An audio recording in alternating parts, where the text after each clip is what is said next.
Assalamualaikum. Today we are going to explain on what can we all know about digital rights and responsibilities for our assignment in management of internet information sources and services.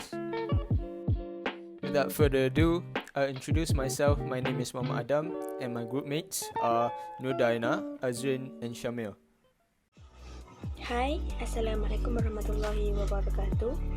My name is Noor Asyiqin binti Muhammad Sedi.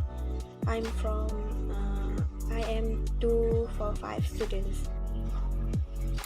The definition of digital right and responsibility is to have the right and freedom to use all type of digital technology while using technology in an acceptable and appropriate manner.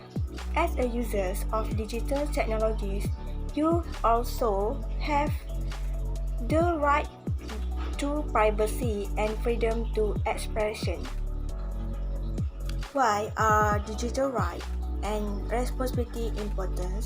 As digital citizens, students should be aware of the rights and expectations given to them, so they can use technology safely and responsibly. They have the right to use technology at the institute and receive accommodations to meet their special needs. They also have student passwords so they can protect their file and information from others. An important component of digital citizenship is learning about internet security. They need to be aware of the information they provide on the internet to protect themselves from hackers, scammers, and etc. With the right arise certain responsibility. One of the hope of students is that they use the internet ethically by selecting appropriate material and gathering resources. They must also be use technology solely for educational and communication purpose. Not to chat or bully cyber. High school have a lot of incredible technologies that can exchange of students' educational experience. It is up to you to learn your right and responsibility before participating in the digital world. Assalamualaikum, my name is Mohd, and as for my part, I will be explaining the benefits of digital rights and responsibilities. So I will be focusing on three main parts. The first one is to learn to protect digital reputation. As we can see that social interactions or communication has now become a crucial set of skills that people need to learn. In this era of technology, people were able to communicate with other people without the regards of time and distance. However, the way we use social media, such as posting blogs, posting videos, social interactions, can actually shape how a person perceived online, offline, and even how they will be perceived in the future. Although the internet has provided us so many great opportunities, therefore we should be mindful with what we share with others, because our reputation and others depend on it. And for instance, there was an incident where a student lost her NASA internship due to her language used in social media. Therefore, it is essential for students to learn skills to protect their digital reputation in order for them to build a safe, positive, and respectful relationship. The second one is to maintain a respectful online relationships. When it comes to social media, people have the rights to say or give their personal opinion about any relating issues as long as they do not offend other people. This is what we call digital rights. Nevertheless, some individuals take this matter lightly by being disrespectful to other people, and they thought they had the privilege to say so. As an example, there is a term called cancel culture where people criticize an individual or an organization publicly on social media.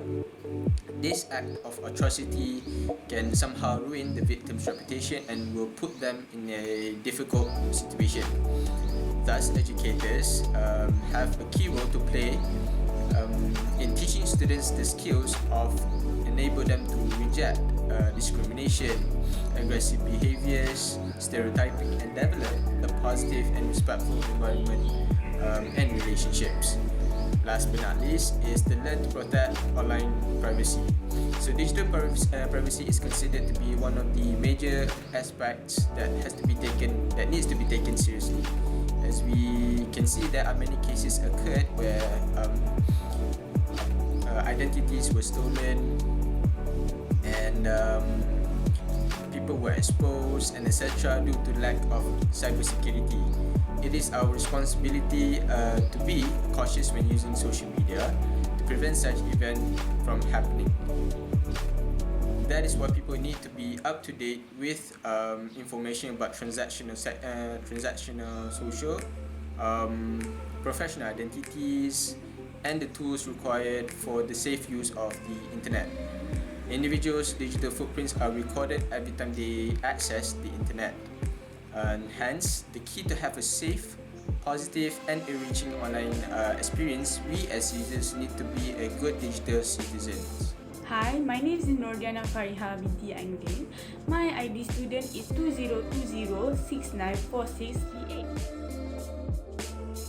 Okay, that is the definition of digital right and responsibilities.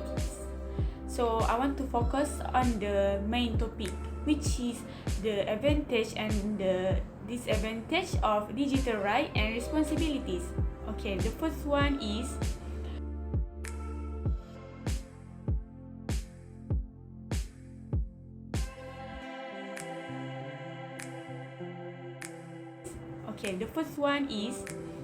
we are right to freedom of expression, which means everyone have right to freedom of opinion and expression. The second one, we are right to credit for personal work. This is the one of advantage of digital right and responsible that important to us, because it always cite our source. If you don't, you could get into trouble with plagiarism. Also, this digital right and responsibility is to prevent or at least impede unauthorized sharing and distribution their material. Okay, the third one is right to our identity. This is one of the important advantage because we should always keep personal information private while online, because the identity thief is a major problem in today's society. Okay, digital right is used to protect the right of copyright holders in the digital right and responsibility is used to protect the right of copyright holder in a variety of formats. The most common are film, music, and e-books. For example, a music live and created with digital rights may only be played on a fixed number of authorized devices. It can also not be resolved or easily shared. DVDs use a form of digital right protection known as the region code. Typically, DVDs player will only play DVDs. The disadvantage of digital right and responsible are ruins the user experience only for paying users, which means we have to pay them to go through their website. Lot of friction of paying user requires extra work and unnecessary software, and sometimes even worse, unnecessary hardware to be usable just with incomplete functional and capability.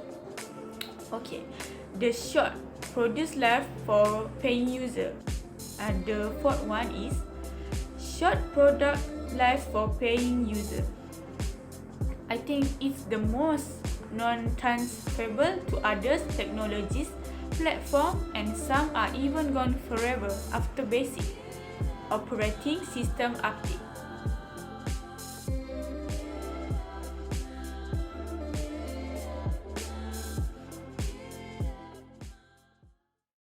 Hi everyone, I am Ahmad Syamil, and now I will explain about the examples of digital rights and responsibilities. Actually, these examples can be divided by two, that is, inappropriate and appropriate digital rights and responsibilities. We go first with inappropriate examples.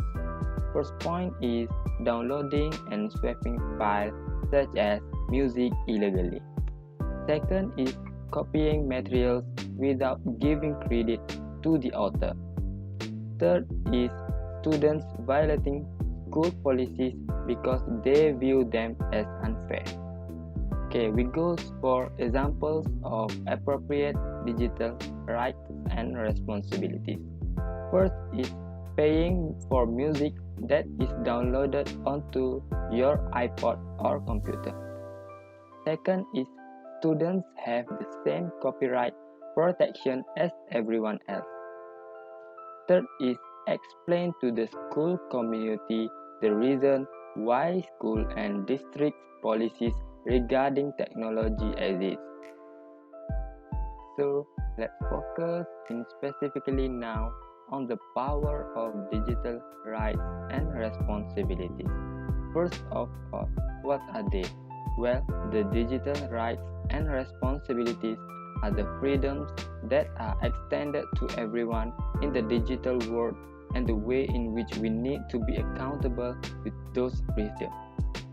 Specifically, it's looking at the fact that we have the power and right to use digital technology. All of our students have the right to use any and all digital technologies that are available so long as they are using them in an accountable and appropriate manner.